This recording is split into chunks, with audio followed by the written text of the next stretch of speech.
നമസ്കാരം. മൈവ്യൂസ് കുടുംബത്തിലേക്ക് എല്ലാവർക്കും സ്വാഗതം. കൊച്ചി തീരത്ത് നിന്നും 15,000 കോടി രൂപയുടെ ഡ്രഗ്സ് പിടിച്ചെടുത്തു. 2 ദിവസം മുമ്പ് വന്ന അഖിൽമാരാരുടെ ഒരു വീഡിയോയിലാണ് ഇത് ശ്രദ്ധയിൽപ്പെട്ടത്. രാജ്യത്തെ ഏറ്റവും വലിയ ഡ്രഗ് വേട്ടയാണ് കൊച്ചിയിൽ നടന്നത്. നാർക്കോട്ടിക് കൺട്രോൾ ബ്യൂറോയും ഇന്ത്യൻ നേവിയും സംയുക്തമായി നടത്തിയ ഒരു ജോയിന്റ് ഓപ്പറേഷനിലാണ് 2500 കിലോ വരുന്ന ഹൈ ഗ്രേഡ് മെത്താഫിറ്റമിൻ എന്ന് പറയുന്ന ഡ്രഗ് പിടിച്ചെടുത്തത്. 15,000 കോടി രൂപയോളം മൂല്യം വരും എന്നാണ് പറയപ്പെടുന്നത്. രാജ്യത്ത് നടന്നിട്ടുള്ളതിൽ വെച്ച് ഏറ്റവും വലിയ മെത്താഫിറ്റമിൻ വേട്ട അല്ലെങ്കിൽ ഡ്രഗ് വേട്ടയാണ് ഇത്. NCBയുടെ ഡെപ്യൂട്ടി ഡയറക്ടർ ജനറലായ സഞ്ജയ് കുമാർ സിംഗ് പറഞ്ഞു, 2022 ഗുജറാത്തിൽ വെച്ച് ഏകദേശം 530 കിലോയോളം ഹാഷിഷും 221 കിലോയോളം മെത്താഫിറ്റമിനും 13 കിലോയോളം ഹെറോയിനും പിടിച്ചിട്ടുണ്ട്. ഇതിന്റെ എല്ലാത്തിന്റെയും പിന്നിൽ പാകിസ്ഥാനാണെന്നാണ് പറയുന്നത്. എന്തിന് അവർ ഇത് ചെയ്യണം? എന്തിന് കൊച്ചി തെരഞ്ഞെടുക്കണം? കൊച്ചിയാണ് ഏറ്റവും അടുത്തുള്ള തുറമുഖം. അവരുടെ ഉദ്ദേശം ഒന്നു മാത്രമാണ്: ഇന്ത്യയെ നശിപ്പിക്കുക, ഇന്ത്യയുടെ സമാധാനം കളയുക, ജനങ്ങളെ ലഹരിക്കടിമകളാക്കിക്കൊണ്ട് വർഗീയ കലാപങ്ങൾ ഉണ്ടാക്കി രാജ്യത്തിനെ നാശത്തിലേക്ക് കൊണ്ടുവരിക.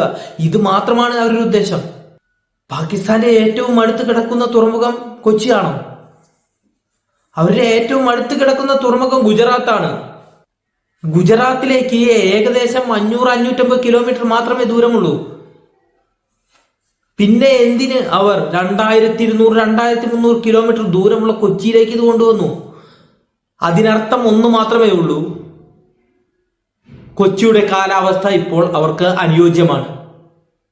ഇപ്പോൾ ഏറ്റവും കൂടുതൽ വർഗീയതയും ലഹരി കൊലകളും കൊള്ളകളും എല്ലാം കണ്ടുവരുന്നത് നമ്മുടെ ഈ കൊച്ചു കേരളത്തിലാണ്. കേരള ഗവൺമെന്റ് ഇപ്പോഴെങ്കിലും ഇതിനെക്കുറിച്ച് ചിന്തിച്ച് ശരിയായ നടപടികൾ എടുത്തില്ല എങ്കിൽ നശിക്കുന്നത് നമ്മുടെ ജനങ്ങളാണ്, അല്ലെങ്കിൽ നമ്മൾ ഓരോരുത്തരുമാണ്, നമ്മുടെ വരും തലമുറയാണ്. ഓരോ ദിവസം ചെല്ലും തോറും നമ്മുടെ ഈ കൊച്ചു കേരളത്തിൽ കൊള്ളയും കൊലയും അപകടങ്ങളും ആത്മഹത്യകളും എല്ലാം പെരുകി വരികയാണ്. ഇതിനെതിരെ ഇപ്പോഴെങ്കിലും നടപടി എടുത്തില്ല എങ്കിൽ, ശരിയായ രീതിയിലുള്ള ഭരണം കാഴ്ചവെച്ചില്ല എങ്കിൽ വലിയ വില കൊടുക്കേണ്ടി വരും. പിന്നെ എന്താണ് ഈ മെത്താഫിറ്റമിൻ? ഈ മെത്താഫിറ്റമിനെ ഐസ് അല്ലെങ്കിൽ ക്രിസ്റ്റൽ മിത്ത് എന്നെല്ലാം പറയപ്പെടുന്നു. ഇത് കൊക്കൈൻ പോലെയുള്ള ഒരു ഡ്രഗാണ്. ജീവൻ അപകടത്തിലാക്കാൻ ഉതകുന്ന രീതിയിലുള്ള ഒരു ഡ്രഗാണ് ഇത്. ഇത് കൊക്കൈനേക്കാൾ വീര്യം കൂടിയതും എന്നാൽ വില കുറവുമുള്ള ഒന്നാണിത്. ഇതിനെ chalk, crank, ice, crystal meth, വേഗത തുടങ്ങി പല പേരുകളിൽ അറിയപ്പെടുന്നു. ഇതൊരു ന്യൂറോടോക്സിക് ഡ്രഗാണ്. അതുകൊണ്ട് ഇത് തലച്ചോറിലെ ന്യൂറോണുകളെ മൊത്തം നശിപ്പിക്കും.